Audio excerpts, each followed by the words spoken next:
जानते, निज तत्व को विरले सुने, विरले करें निज ध्यान अर विरले पुरुष धारण करें। सारा जगत यह कहे सृजन देव देवल में रहे, पर विरल ज्ञानी जन कहें कि देह देवल में रहे। निज आत्मा जाने नहीं अर पुण्य ही करता रहे, तो सिद्ध सुख पावे नहीं संसार में फिरता रहे। लाइव चैट बंद है क्या? वो बंद रहेगी क्या? लाइव चैट बंद रहेगी क्या? नहीं, बंद आ रही है। ये तो खुला है फोन तो।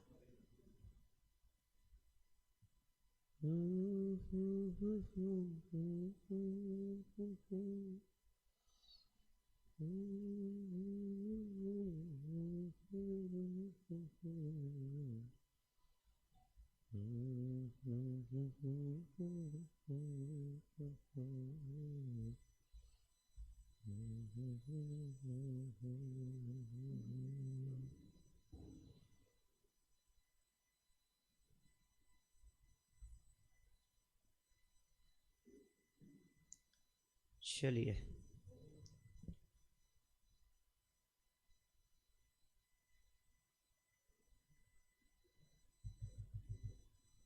सारा जगत यह कहे सृजन देव देवल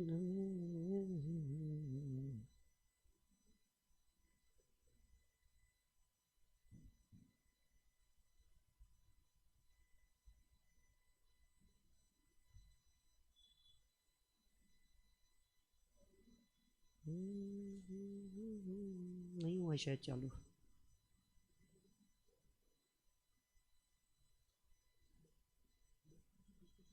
अच्छा, ऐसा है क्या? ठीक, चलिए शुरू करते हैं हम लोग। समय भी हो गया है और सब लोग आ भी गए हैं, है ना। चलिए मंगलाचरण पूर्वक। जय श्री ओम नमः शिवाय।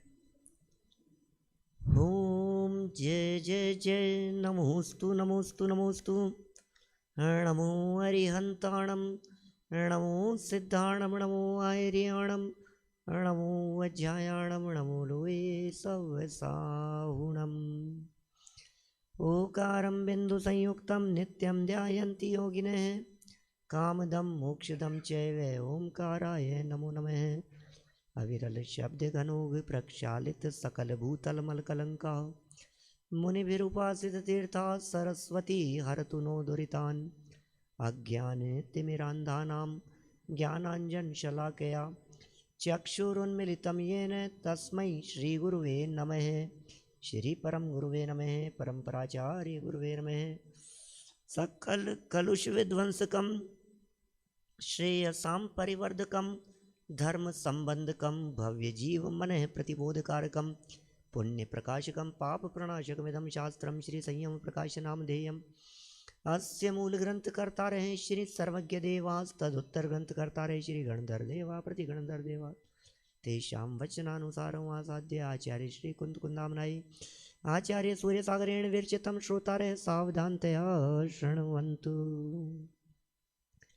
मंगलम भगवान वीरो मंगलम गौतमो गणी, मंगलम कुंद कुंदाद्यो जैन धर्मोस्तु मंगलम। सर्व मंगल मांगल्यम सर्व कल्याणकारिकम, प्रधानम सर्वधर्माणां जैनम जयतु शासनम, जैनम जयतु शासनम, जैनम जयतु शासनम।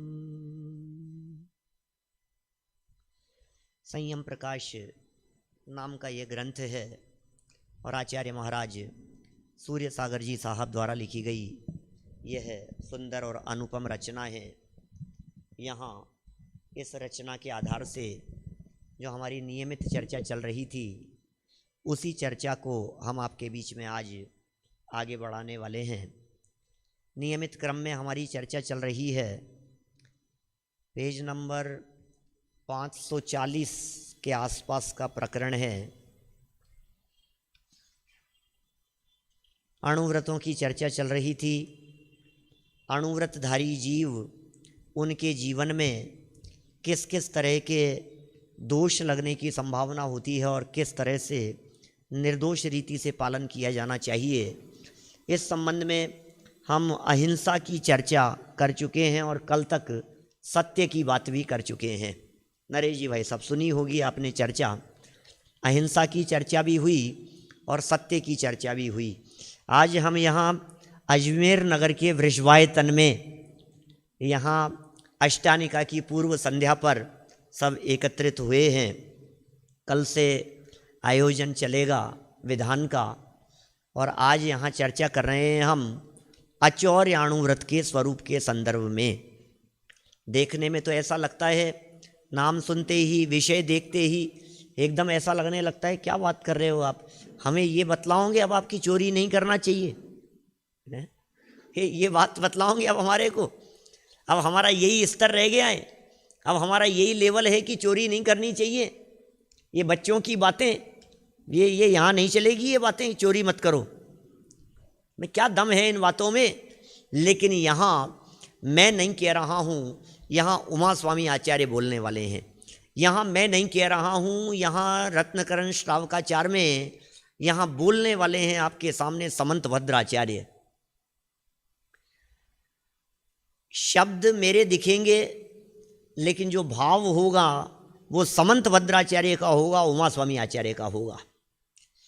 आप यदि मेरे शब्द मान करके सुनेंगे तो शायद बात को समझ नहीं पाएंगे, और यदि इन बातों को आप यह समझ करके सुनेंगे कि ये बातें तो समंत भद्राचार्य की है, ये बातें तो कुंदाचार्य देव की है, तो जरूर कुछ फर्क पड़ेगा। हम कहाँ कहाँ कौन कौन सी जगह पर क्या क्या भूल कर जाते हैं, हमें लगता ही नहीं है कि कहाँ कहाँ चोरी का पाप लग रहा है। हमें तो वही चोरी दिखाई देती है जहाँ हम किसी के माल को चुरा करके ले आएं, हमने किसी के ताले तोड़ दिए हों और किसी की तिजोरी से निकाल करके कुछ सामान ले आए हों, वो हमें चोरी लगता है। लेकिन यहाँ उमा स्वामी आचार्य जब अणुव्रतियों की चर्चा कर रहे हैं और उनके अतिचारों की बात कर रहे हैं, तो कुछ न कुछ बात गहरी है, कुछ सूक्ष्म बात कहना चाहते हैं। देखिए पेज नंबर है 543, 543 नंबर का ये पेज है। ग्रंथ आपके पास में उपलब्ध हैं, नहीं हो तो PDF में भी आप लोग देख सकते हैं, वो भी उपलब्ध हैं। कोशिश करेंगे आगे से कि वो PDF की लाइनें भी स्क्रीन पर भी दी जा सके, है ना, और यहाँ तो आपको दिखेंगी ही। अचौर्याणुव्रत का स्वरूप देखें सबसे पहले तो, क्या होता है चोरी और क्या है अचौर्याणुव्रत। निहितं वा पतितं वा सुविस्मृतं वा परस्वमविसृष्टं न हरति यन्न च दत्ते यद्कृशचौर्यादुपारमणम्। रत्नकरण श्रावकाचार्य का 57 नंबर का ये श्लोक है। रत्नकरण श्रावकाचार्य प्रसिद्ध है अजमेर के नाम से, क्या, और उसका ये श्लोक है। सदाशिवदास जी ने बड़ी गजब की इसके ऊपर व्याख्या लिखी है जो यहाँ से प्रकाशित है। देखें इसके भावार्थ में क्या लिखा है। जो दूसरे के रखे हुए, चोरी की परिभाषा, चोरी किसे कहते हैं, और ये चोरी की परिभाषा कोई नई परिभाषा नहीं है काला साहब। ये चोरी की परिभाषा हमने बहुत बार पढ़ी है, बचपन से पढ़ी है, लेकिन दिल पर हाथ रख करके सोचना हम में से कितने लोग इस परिभाषा को फॉलो करते हैं, इस परिभाषा को ध्यान में रख करके चोरी नहीं करते हैं। जहाँ कहीं किसी की रखी हुई, पड़ी हुई, भूली हुई वस्तु दिखाई दी और हमने उठा करके उसे इधर उधर कर दिया, हम भूल जाते हैं कि हमें चोरी का पाप लग रहा है। अभी मैं यहाँ भूल जाऊँगा ना, ये यहाँ पर भूल करके चला गया, मान लीजिए मैं भूल करके चला गया और नीचे गया गाड़ी तक और लौट करके ऊपर आऊँगा तो यहाँ नहीं मिलेगा। क्यों नहीं मिलेगा? क्योंकि भाई साहब आप ये सोचेंगे अरे पंडित जी का यहाँ रह गया, मैं दे आता हूँ, इधर उधर होंगे और आप यहाँ से इसको लेकर के बाहर निकलेंगे। मैं चढ़ा उन सीढ़ियों से, आप लेकर के उतरे इन सीढ़ियों से। और फिर क्या हुआ, फिर होगा क्या, फिर मैं यहाँ करके देखूंगा अरे कहाँ चला गया, क्या हो गया, परिणामों में आकुलता व्याकुलता होगी। सब जगह पर ऐसा ही होता है। लेकिन ये हमारे नेचर में है इस तरह का कि रखी हुई किसी भी वस्तु को देखकर जब हम ये देखते हैं कि ये हमारी नहीं है तो तुरंत प्रश्न खड़ा हो जाता है कि हमारी नहीं है तो किसकी है? ये आपकी है कि नहीं, मेरी नहीं है तो रख दो ना, कि नहीं है किसकी, 4 लोगों से पूछेंगे और फिर किसी की नहीं है तो यहाँ रख दो, वहाँ रख दो, उधर ले जाओ। अरे भाई जिसकी जहाँ छूटी है वो वहाँ से उठा लेगा, सीधी सी बात है। यदि वे आपके परिचित हैं और कदाचित आप उन तक पहुंचा सकते हैं, वे निकल गए हैं, तो उन्हें आप सूचना दे सकते हैं, ये काम हो सकता है। यहाँ परिभाषा लिख रहे हैं, जो दूसरों के रखे हुए, गिरे हुए, भूले हुए और धरोहर रखे हुए द्रव्य को न तो हरण कर लेवे, तब तो साफ साफ ही चोरी है, और न दूसरों को देवे, वह स्थूल चोरी से विरक्त होना अचौर्याणु व्रत है। न तो हरे न दूसरे को देवे। यहां ऐसा भी होता है, अपनी चीज नहीं है किसी दूसरे को समला दो, किसी दूसरे को दे दो। सड़क पर कोई चीज अपने को मिल गई, अपना मन ये होता है मंदिर में दे दो, क्या हो गया। सड़क पे हमारे को 2000 का नोट रखा हुआ मिल गया, उठाओ और क्या करो, गुल्लक में ले जाके डाल दो। क्यों भैया, अपनी जेब से डालो ना गुल्लक में, क्या सड़क पर मिल गया है तो गुल्लक में डालने की बात करता है, सड़क पर मिल गया है तो उसकी रसीद कटवाने की बात करता है, दान देने की बात करता है। लेकिन हम ये कह रहे हैं अपना दिया जाना चाहिए। सड़क पर रखे हुए उसको उठाना और उठा करके किसी और को दे देना, स्वयं रखना तो चोरी है ही, दूसरे को दे देने में भी निरंतर चोरी का पाप लग रहा है। देखिए कहा भी है, मालिक की आज्ञा बिन कोई चीज गहे सो चोरी होए। मालिक की आज्ञा बिन कोई चीज गहे सो चोरी हुई। मालिक की आज्ञा के बिना किसी भी चीज को ग्रहण कर लेना वो चोरी कहलाता है।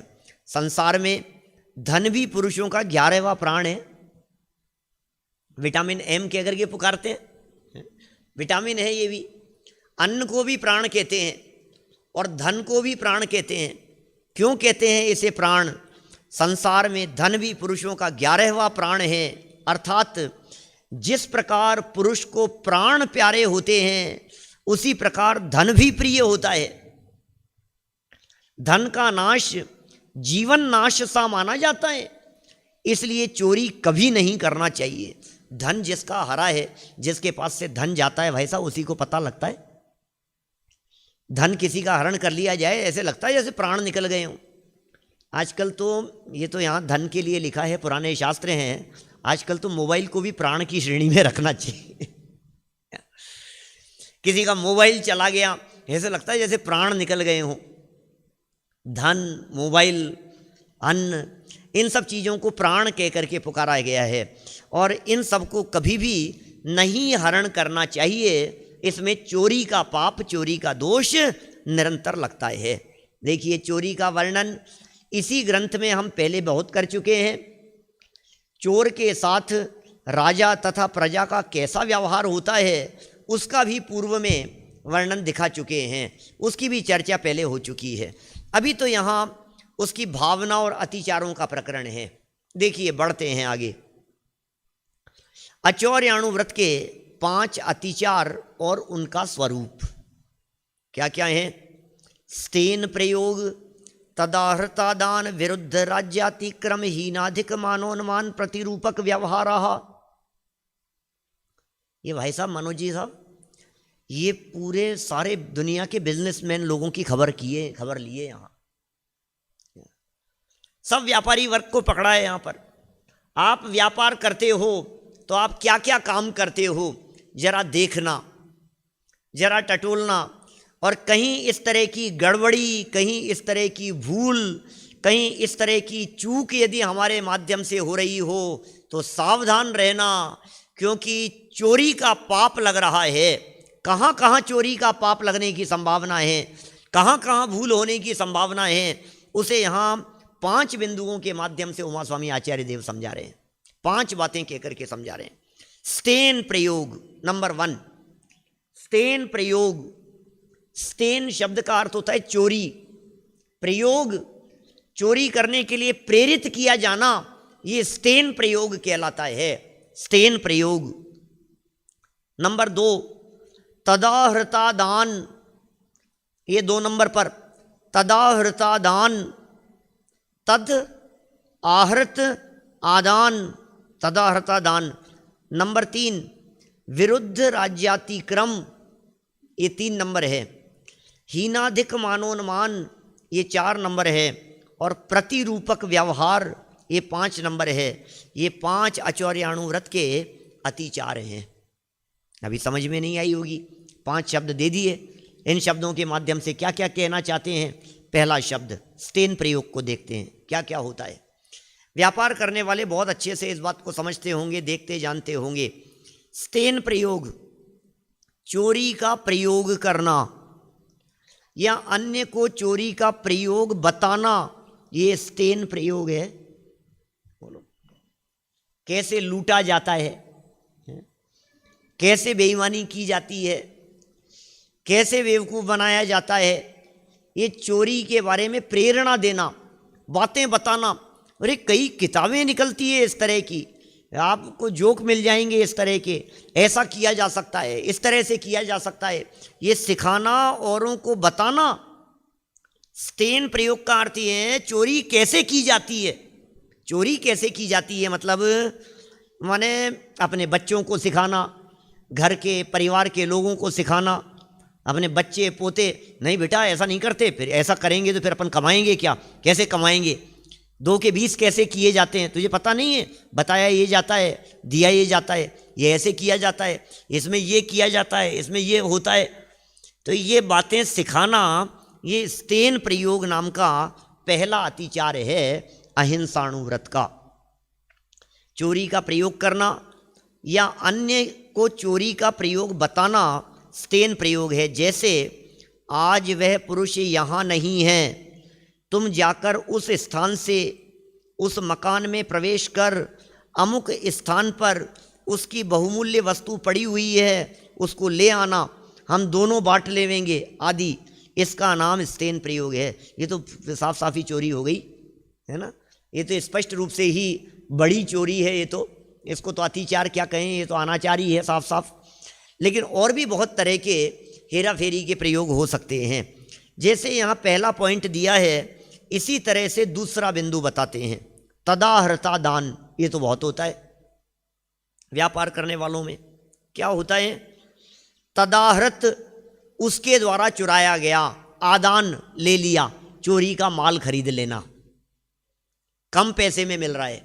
व्यापारी वर्ग है, कम पैसे में मिल रहा है, सस्ते में मिल रहा है। हमें मालूम है ये व्यक्ति चोरी का लेके आया होगा, लेकिन उसके बावजूद भी कहीं से लूट करके लाया है, चोर बाजार में चला जाता है। आपके दिल्ली में है क्या चोर बाजार है? दिल्ली में चोर बाजार है, ऐसे ऐसे कई जगह पर हैं, ऐसे सुने हैं मैंने। वहाँ चोरी का ही माल मिलता है। मुंबई में मिल जाएगा आपको, विनय जी वैसे मुंबई में भी है। वहाँ तो कहाँ लूट लेते हैं, बसों में से लूट लेते हैं, ट्रांसपोर्ट में से चोरी कर लेते हैं, वहाँ से माल चोरी चला जाता है, फिर उसे ला करके आधे कीमत में बेच देते हैं, कम पैसे में बेच देते हैं। महंगे मोबाइल यदि आपको कम पैसे में मिल रहे हों तो तुरंत तैयार हो जाते हैं खरीदने के लिए, व्यापारी वर्ग तैयार हो जाता है। आपने क्या भाई, हमने तो पैसा दे करके खरीदा है, उसने जितना मांगा अपन ने तो उतना दिया है, हमें क्यों दोष लगेगा, चोरी करने वाला जाने। नहीं, आप चोरी का माल खरीद रहे हैं तो चोरी को प्रमोट कर रहे हैं, आप उसको चोरी करने के लिए प्रेरित कर रहे हैं। ये बता रहे हैं यहाँ पर सब सामानों में होता है ऐसा, अकेले व्यापारियों की बात थोड़ी ना है। ये तदाहृता दान कहकर के ये कहना चाह रहे हैं, व्यापारी लोग तो जो करते होंगे तो करते होंगे, लेकिन जब आप कभी कोई सामान खरीदने के लिए जाते हैं घर का, तो घर के सामान में आप ये देखते हैं यहाँ तो इतने का मिल रहा है और वहाँ सस्ते में मिल जाता है। तो आप चोरी का सामान खरीद रहे हैं ना, उसका निषेध कर रहे हैं। चोरी करना नहीं, पहला बिंदु स्टेन प्रयोग। चोरी करवाना नहीं किसी से, चोरी करने वालों की अनुमोदना करना नहीं, और चोरी का माल नहीं खरीदना। बुद्धिपूर्वक सोचना जरा। कितने ही जगह पर ऐसा होता है, मैंने तो बहुत जगह पर ऐसी परिस्थितियां देखी है। ये लिख रहे हैं, चोर से लाए हुए धन को, चोर लाया था, उससे लाए हुए धन को कम मूल्य में स्वयं लेना अथवा अन्यों को दिलवाना तदाहृता दान नाम का अचौर्याणुव्रत का अतिचार है। अचौर्याणुव्रत का अतिचार शब्द पढ़ने से ऐसा लगता है जैसे पंचम गुणस्थानवर्ती की बात चल रही होगी। पंचम गुणस्थानवर्ती की नहीं है, अपनी बात है, श्रावक की बात है। हमारा जीवन किस तरह से निर्मल बन सकता है, ये उसके प्रयासों की चर्चा चल रही है। 2 हो गए। तीसरे बिंदु की तरफ बढ़ता हूं मैं। तीसरे पॉइंट में क्या कहते हैं? विरुद्ध राज्यातिक्रम। तीसरा बिंदु क्या है? विरुद्ध राज्यातिक्रम। अब साहब इसके बिना काम चलता है क्या? कैसी बात कर रहे हो आप? क्या है साहब, बोलो। विरुद्ध राज्यातिक्रम क्या चीज है? इसके बिना थोड़ी ना काम चलता है अपना, क्योंकि ये तो टैक्स बचाना पड़ेगा, हेरा फेरी करनी पड़ेगी, इसको ये दिखाना पड़ेगा, फाइलें, चाहे वो सीए हों, चाहे वकील हों, चाहे व्यापारी हों, बिजनेस हों, दुकानदार हों, सब क्या करते हैं, 1 नंबर में, 2 नंबर में, इसका वो, इसका ये सब इसके बिना कैसे चले? मेरे को तो लोग ऐसा कहते हैं, पंडित जी 2 नंबर के बिना बिजनेस होता ही नहीं है। लोग 20 लोग मेरे को ऐसे मिले हैं, 50 कह सकता हूं मैं, जो लोग स्पष्ट शब्दों में ये कहते हैं, पंडित जी बिजनेस माने होता ही है, 1 नंबर में बिजनेस होता ही नहीं है। 1 नंबर में बिजनेस करेंगे तब तो चल लिया बिजनेस, फिर कैसे चलेगा? फिर कितना टैक्स देंगे, फिर क्या करेंगे? ये लिख रहे हैं विरुद्ध राज्यातिक्रम। राजा की आज्ञा के विरुद्ध व्यवहार करना, राज आज्ञा है ये, यह राज्य के नियमों का उल्लंघन करना एवं राज नियम को उल्लंघन करने वालों को सहायता देना, और राज नियम को उल्लंघन करने वालों को सहायता देना। वो संजय दत्त कौन से केस में फंसा था?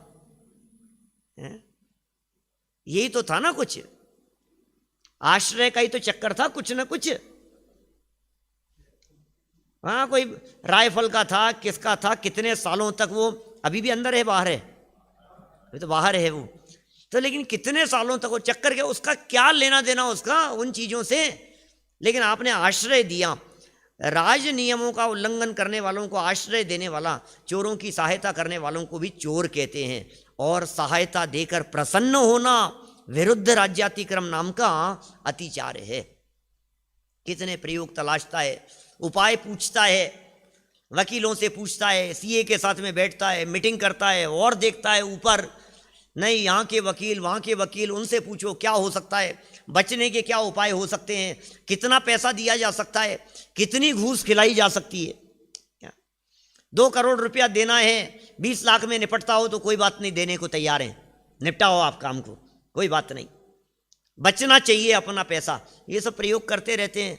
लेकिन भाई ये सम्यक दर्शन और अणुव्रतों के पात्र नहीं है। ये अणुव्रत एक देश भंग हो गया है, गुणस्थान गिरने की स्थिति बन गई है, ये योग्य कार्य नहीं है।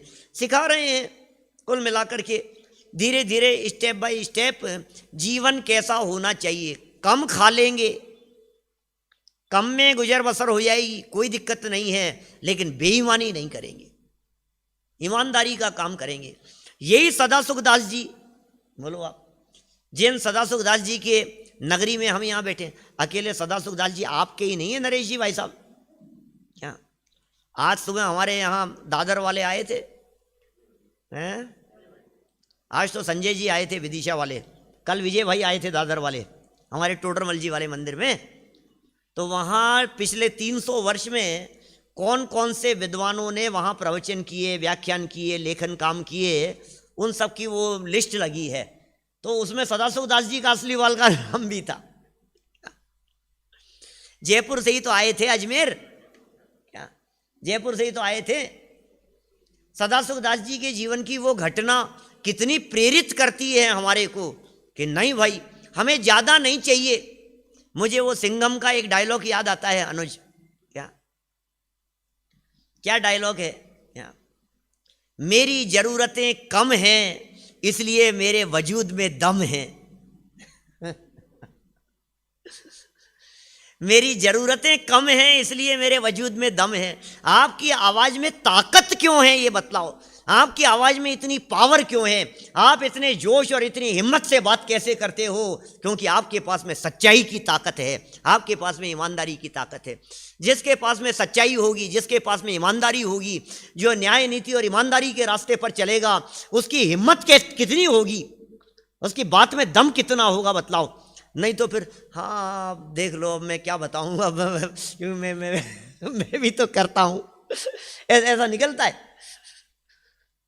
या कितने स्पष्ट शब्दों में बात कह रहे हैं, ना गलत काम करेंगे ना करने देंगे। सदासुखदास जी से जाकर के शिकायत कर दी, राजघराने के अंदर काम किया करते थे, लेखा जोखा किया करते थे, काम किया करते थे वहां, और शिकायत करने वाले ईमानदार लोगों से तो चिढ़ते ही हैं लोग। चारों तरफ बेईमानी करने वाले लोग ईमानदार लोगों से कैसे नहीं चिढ़ेंगे, कैसे नहीं जलेंगे? ये तो चारों तरफ यही है, पूरे देश में दुनिया भर में यही स्थिति है। ईमानदार कम होते हैं, बेईमान ज़्यादा होते हैं, और सारे बेईमान लोग मिलकर के ईमानदार व्यक्ति की टांग खींचते, उसको रहने नहीं देते। मैंने तो ऐसा भी सुना है, अधिकारी वर्ग में आपको यदि जाना है सिविल सर्विसेज में, तो आपको बेईमान होना ही पड़ेगा, आपको उनकी बेईमानी का हिस्सा, ऐसा कहते हैं लोग ऐसा कहते हैं। नहीं तो क्या करें, आपको सिस्टम से बाहर निकाल देंगे।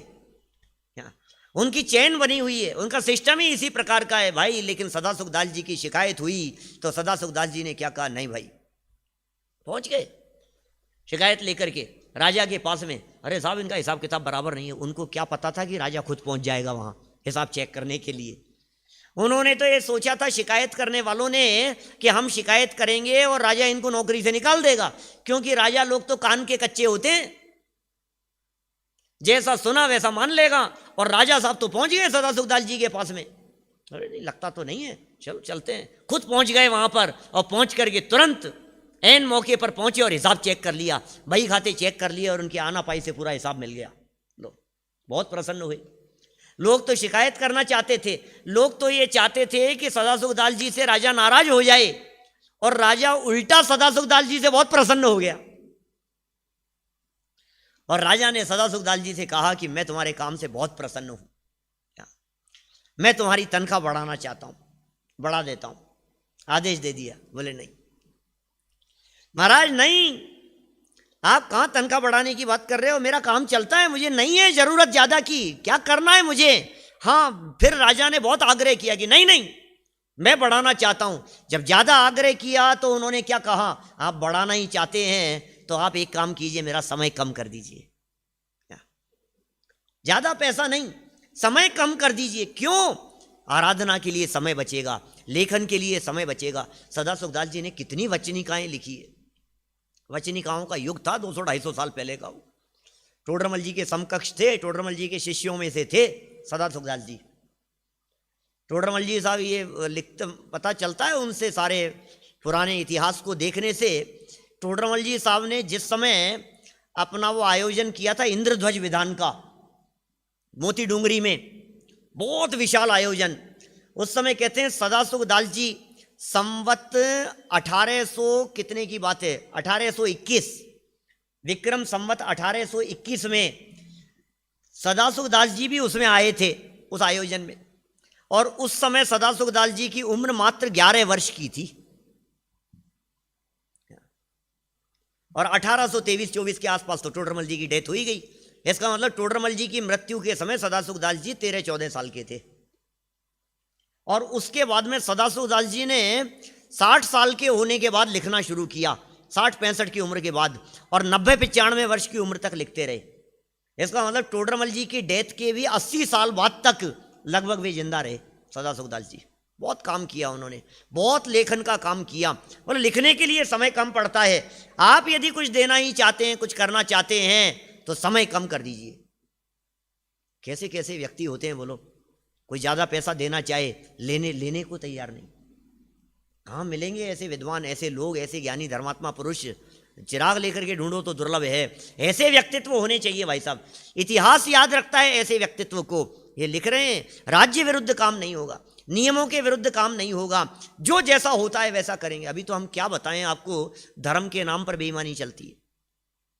ये जो विरुद्ध राज्याति क्रम की चर्चा चल रही है ना भाई साहब, यदि इसको खोल करके बतलाएं, कासलीवाल जी साहब, यदि इसको खोल करके बतलाएं, खोल करके बतलाएं, तो आज मंदिर बनने के नाम पर कितनी बेईमानी होती है, पंच कल्याणकों के अंदर कितनी हेरा फेरी होती है, पंच कल्याणकों में बड़े बड़े आयोजनों के अंदर कितनी हेरा फेरी हो रही है। ये कह रहे हैं भाई साहब, जहां बेईमानी से जो काम किया गया है, फिर ऐसे ही मंदिर हो रहे हैं और फिर ऐसे ही वहां के प्रभावना होती है, फिर ऐसे ही भावनाएं बनती है लोगों की वहां रह करके। वो विशुद्ध परिणाम नहीं हो पाते हैं ना, वो सब इसी तरह का काम हो रहा है। अरे इतना बड़ा पंच कल्याणक का आयोजन, एक काम करो यार, वो बिजली विभाग में है अधिकारी, उससे मिलो, 20,000 उसकी जेब में दो, सारी बिजली फ्री हो जाएगी तुम्हारी 7 दिन के लिए। लो साहब, पंच कल्याणक में बिजली फ्री करा दी हमने। क्या किया आपने? उसको रिश्वत दे करके। ऐसे पंच कल्याणक, ऐसे मंदिर, ऐसे जमीन, इस तरह के आयोजन नहीं भाई साहब, न्याय नीति के खिलाफ काम नहीं होगा, है ना। अपन तो मेरी भावना में बोलते हैं ये बात, तो भी न्याय मार्ग से मेरा कभी न पद डिगने पावे। किसकी भावना है ये भावना किसकी है? मेरी थोड़ी ना, मेरे तो रोज पांव डगमगाते हैं मेरी थोड़ी ना ये भावना। दिल पर हाथ रख करके सोचना, ये मेरी भावना है क्या?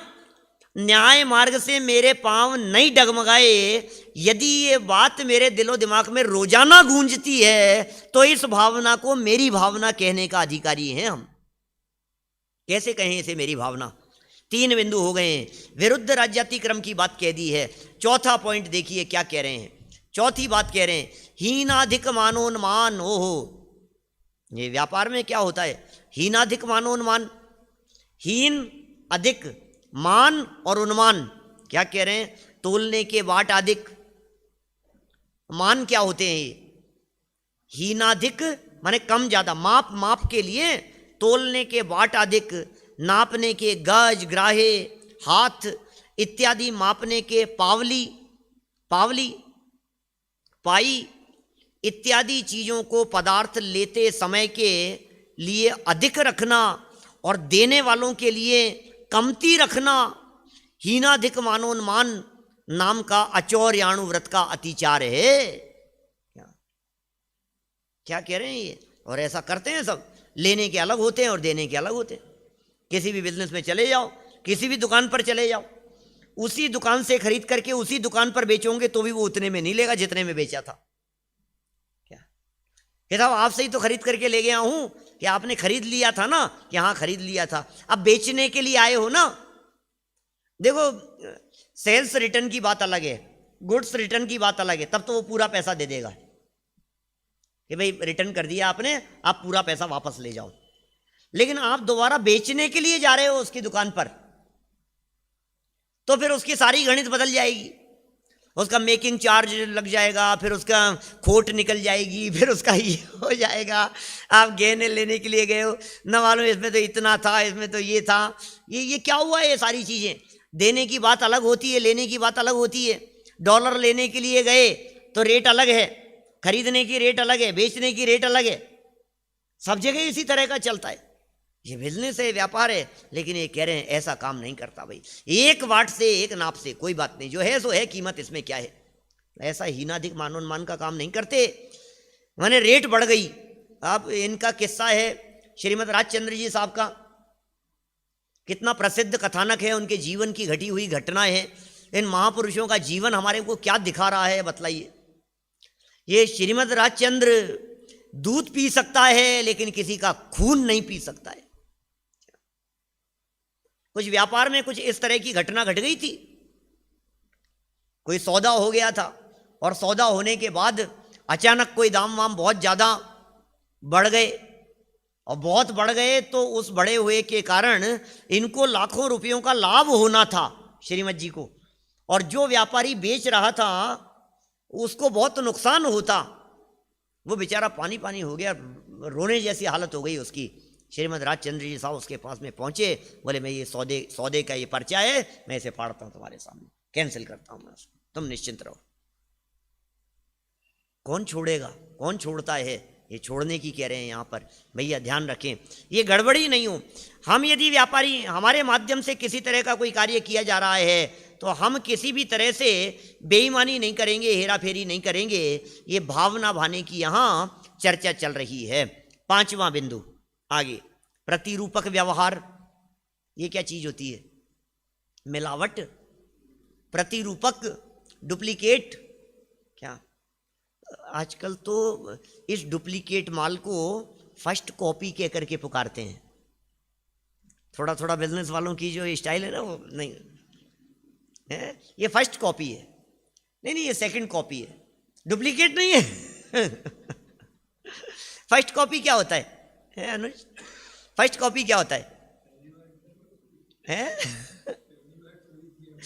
पहली बार चोरी किया हुआ है, दोबारा किया हुआ नहीं है। महंगी महंगी घड़ियां, 2-2 लाख की घड़ियां मिलती हैं और उसको आप दूसरे मार्केट से खरीद करके लाओ तो वो आपको 20,000 में दे देगा। सेम नाम सेम चीज आपको बिल्कुल इतनी सस्ती नहीं, फर्स्ट कॉपी है ये। क्या है ये फर्स्ट कॉपी? क्या होता है ये?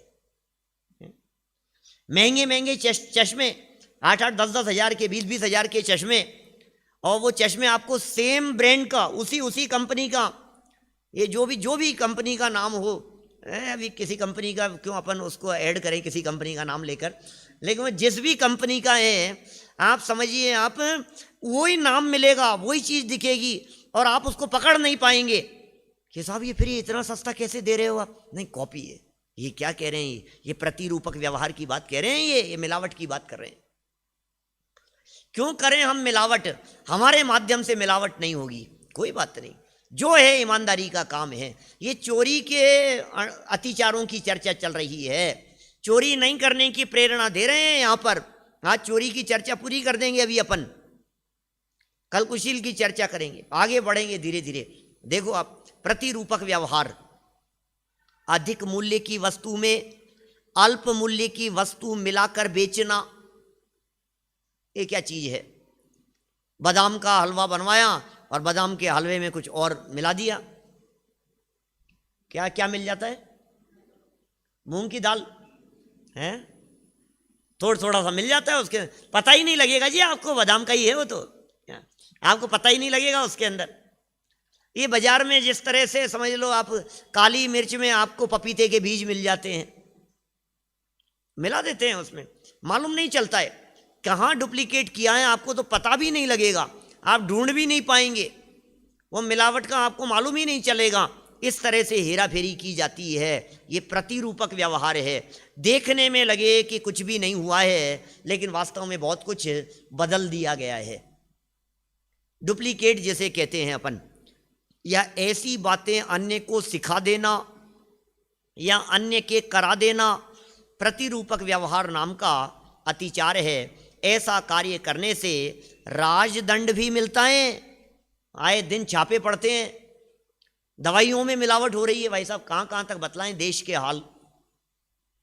दवाइयों में हो रही है, खाने पीने की चीज़ों में हो रही है, कितनी कितनी मिलावट चल रही है। डुप्लीकेट घी, असली घी नहीं मिल रहा है, असली गेहूं नहीं मिल रहा है, आटा दाल चावल में सब जगह मिलावट आ रही है।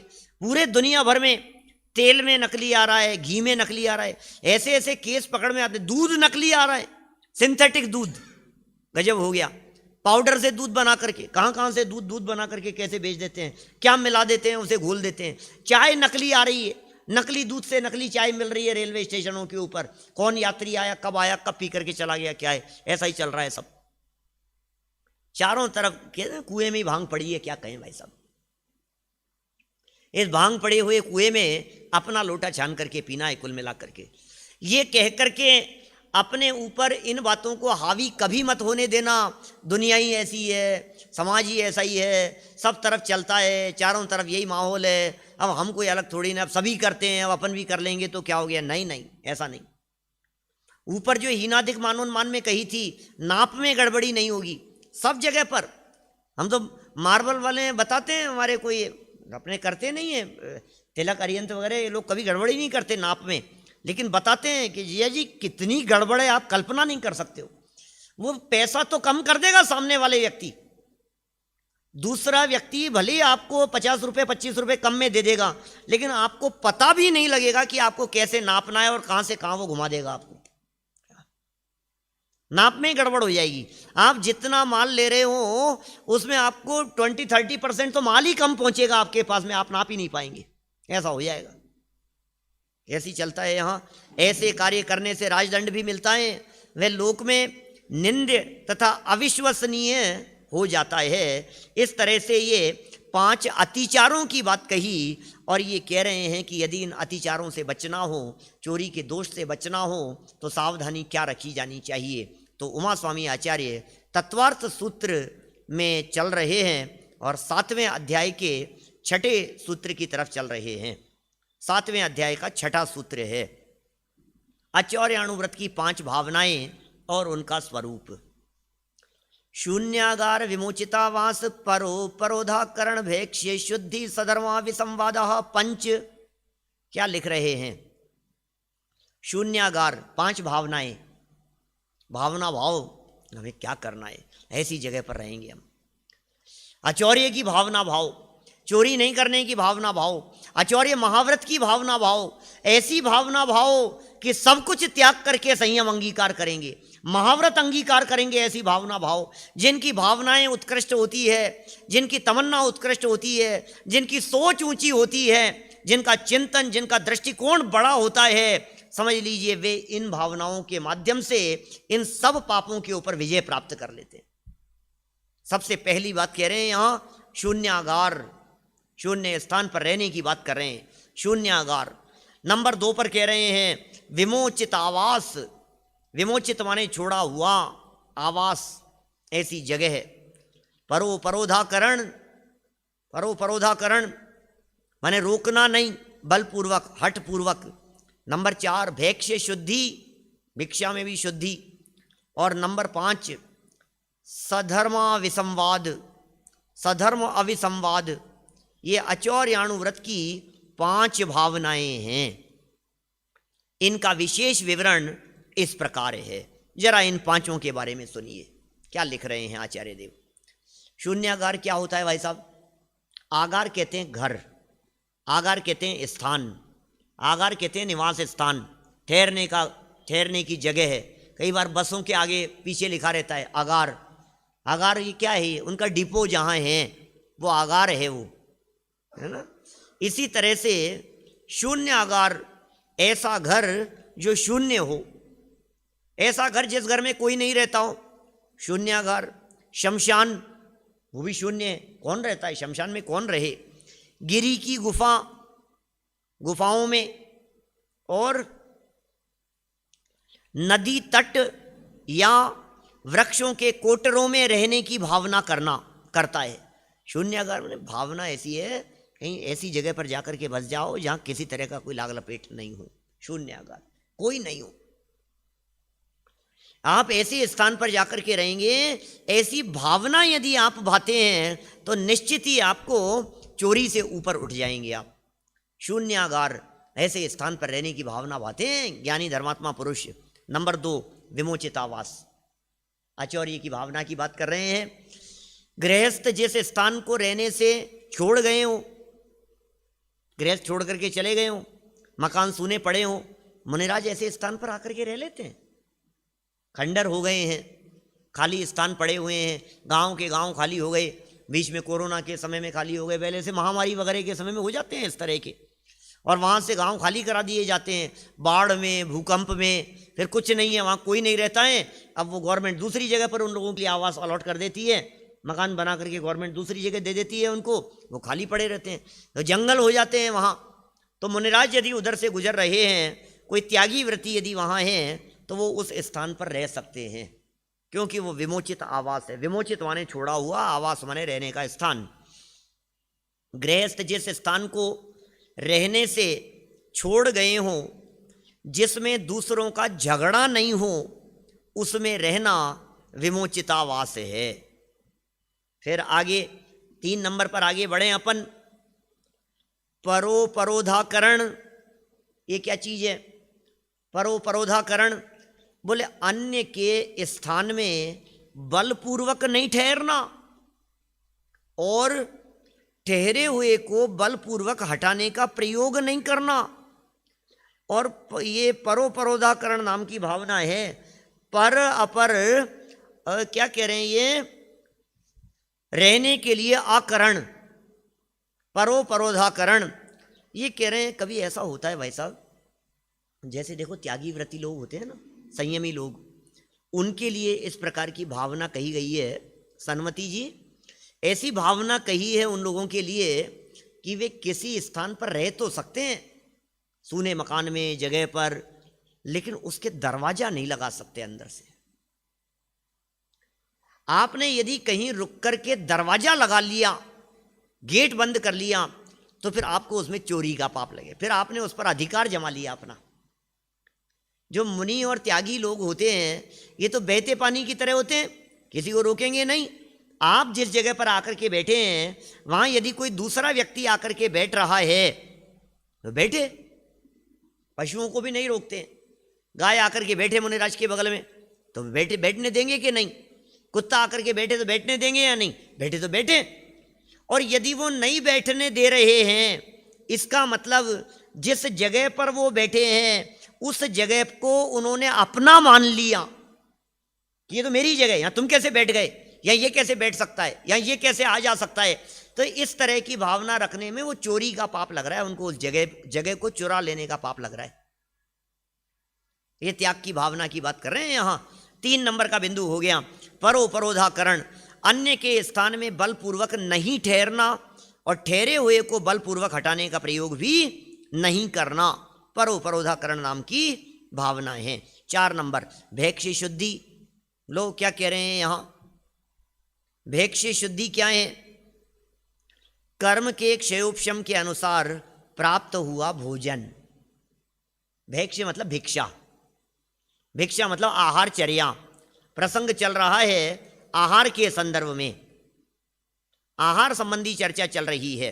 और ये कह रहे हैं कर्म के क्षयोपशम के अनुसार, कर्म का क्षयोपशम जैसा भी क्षयोपशम था, कर्म का क्षयोपशम क्या कहेंगे? अंतराय कर्म का क्षयोपशम, वीर्यांतराय कर्म का क्षयोपशम, लाभांतराय का क्षयोपशम, उपभोगांतराय का क्षयोपशम। समझ गए ना? अब ये इन कर्मों के क्षयोपशम में वस्तु प्राप्त होती है। अंतराय कर्म का उदय हो तो मिलता हुआ लड्डू नहीं मिले, और भोगांतराय कर्म का क्षयोपशम हो तो लड्डू मिले। तो भोजन के संदर्भ में भोगांतराय कर्म का क्षयोपशम होता है तो खाने पीने की सामग्री प्राप्त होती है। कर्म के क्षयोपशम के अनुसार प्राप्त हुए भोजन को शांति के साथ ग्रहण करना, जैसा मिल गया है उसे शांत परिणामों से ग्रहण करना, उसमें हर्ष विषाद नहीं करना। यह हर्ष विषाद, आज तो क्या भोजन ही अच्छा नहीं मिल रहा है, 3 दिन हो गए, क्या किसके घर में चले गए भोजन करने के लिए? ये तो राजस्थानी लोग थे, इन्होंने तो पता नहीं क्या बना दिया। कई बार ऐसा सुना है भाई साहब नरेश जी, ऐसे सुना है लोगों के यहाँ, वो चूरमे की बात सुनते ही पता नहीं क्या अजीब सा है, ऐसा लगता है जैसे कोई बजरी हो या क्या है, मिट्टी मिट्टी है, क्या क्या क्या होता है ये? क्या खाते हो राजस्थानी लोग? ये क्या होता है ये चूरमा? ऐसा लगता है। मैंने कई लोगों से सुना भाई साहब ऐसा, कई जगह पर।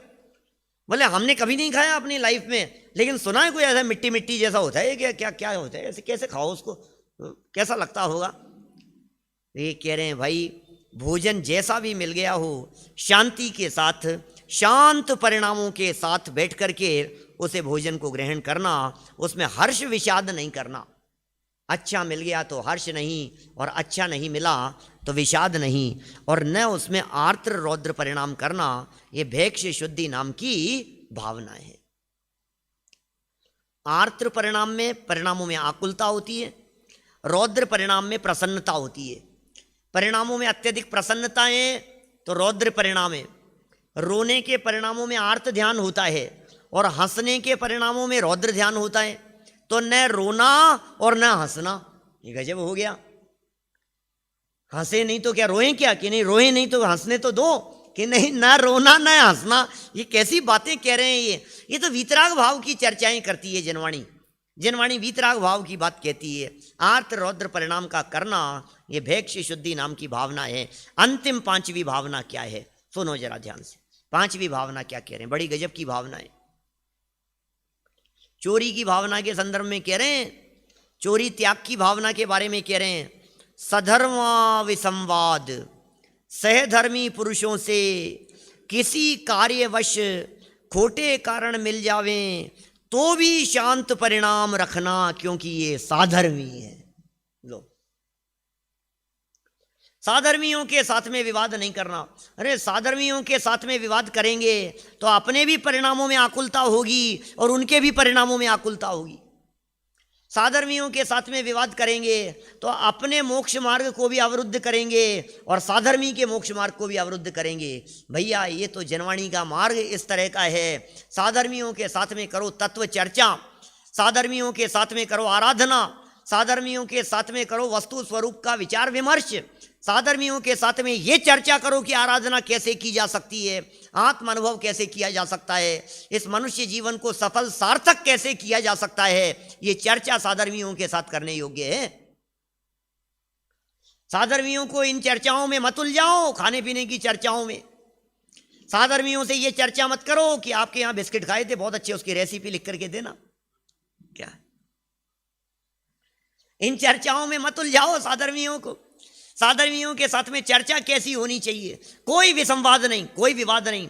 अरे दो पैसे यदि साधर्मी के साथ में किसी डीलिंग में कुछ कम ज्यादा भी हो जाए तो विवाद नहीं करना, कोई बात नहीं, साधर्मी है हमारे।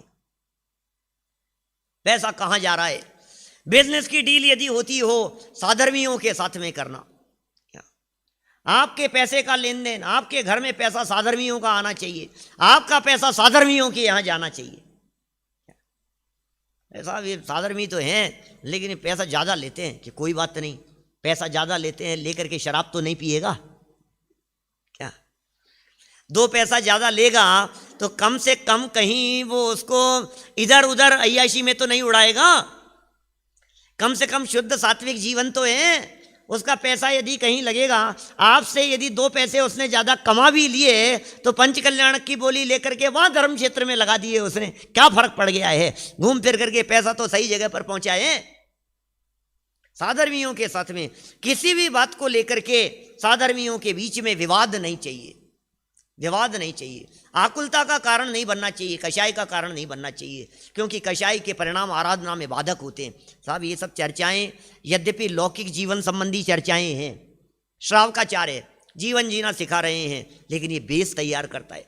जब परिणामों में निराकुलता होती है तो तत्व ज्ञान हृदय में प्रवेश करता है। परिणामों में आकुलता हो रही हो और आप ला करके बिठा दो स्वाध्याय करने के लिए, उसका दिमाग ही नहीं लगेगा। आकुलित परिणाम वाले को तत्व की बातें हृदय में कैसे जाएगी, उसके दिमाग में कैसे बैठेगी वो बातें। जब तक चित्त शांत नहीं होगा, जब तक मन शांत नहीं होगा, जब तक मन में शांति नहीं होगी, तब तक ये जिनवाणी की बातें अंदर नहीं जा सकती हैं। इसके लिए जरूरी है ये विसंवाद नहीं होना। सहधर्मी पुरुषों से किसी कार्यवश खोटे कारण मिल जावे, किसी कारण से खोटे मिल जावे तो भी कोई बात नहीं, उसने हमारे साथ में क्या किया कोई बात नहीं, साधर्मी है, हमारा साथ लंबा है भाई साहब। जिनका साथ लंबा होता है वो छोटी छोटी सी बातों में उलझते नहीं है, ये समझना। आपका यदि पति पत्नी का रिश्ता है और साथ यदि जिंदगी भर निभाना है तो छोटी छोटी सी बातों में उलझते नहीं है। आपको यदि किसी के साथ में लंबी डीलिंग करनी है लाइफ टाइम के लिए तो छोटी छोटी सी बातों पर ध्यान नहीं दिया जाता है। आपकी किसी के साथ में पार्टनरशिप है, आपने पार्टनरशिप की, बिजनेस कर रहे हैं और छोटी छोटी सी बातों में आप पहले दिन से खटपट चालू कर दी, ये चलेगी नहीं है ये लंबे समय तक। आपको यदि इसको लंबे समय तक चलाना है तो आपको इन बातों को गौण करना पड़ेगा, तब काम चलेगा। ये सिखा रहे हैं यहाँ पर साधर्मियों के साथ में, क्योंकि साधर्मी का साथ अनंत काल का साथ रहने वाला है। सिद्धालय में साधर्मी सिद्धालय तक साथ जाने वाला है। सहधर्मी पुरुषों से किसी कार्यवश खोटे कारण मिल जावे तो भी शांत परिणाम रखना, ये सधर्मा विसंवाद भावना है। इस प्रकार अचौर्याणु व्रत की 5 भावनाओं को याद रखना चाहिए जिससे यह व्रत प्रौढ़ बन जावे। इसका सदा अभ्यास करते रहना चाहिए। तो इस तरह से ये आचौर्य की भावनाओं के संदर्भ में थोड़ी बहुत चर्चा आज हमने आपके बीच में की है। कल चर्चा ब्रह्मचर्य अणुव्रत के संदर्भ में है, कहाँ कहाँ किस तरह से दोष लग जाते हैं उनकी चर्चा कल अपेक्षित विस्तार से करेंगे। अभी की बात को यहीं विराम देते हैं। प्रातः काल से यहाँ विधान का आयोजन, समय सार महामंडल विधान का आयोजन, जिसमें मूल गाथाएं भी पढ़ने का अवसर मिलेगा और उनके कलश भी पढ़ने का अवसर मिलेगा।